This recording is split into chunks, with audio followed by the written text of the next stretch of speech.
ఇన్ని ఆధారాలు ఇచ్చినప్పటికీ యేసు సర్వ మానవుల కోసం వచ్చాడని చెప్పే వాళ్ళను ఏమనాలి, ఏ చెప్పుతో కొట్టాలి అర్థం కావడం లేదు.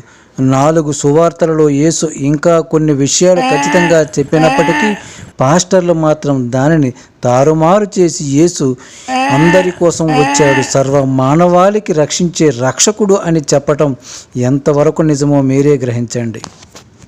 భగవంతుడు అనేవాడు సర్వశక్తిమంతుడని, సర్వజ్ఞానము కలవాడని, భూత భవిష్యత్తు వర్తమానాలు తెలిసినవాడని, సర్వాంతర్యామి అని చెప్పుకుంటాం. వీటిల్లో ఎలాంటివి కూడా తన వద్ద లేవని యేసు తనకు తానే స్వయంగా చెప్పిన సందర్భాలు కూడా మనకు బైబిల్లో ఉన్నాయి.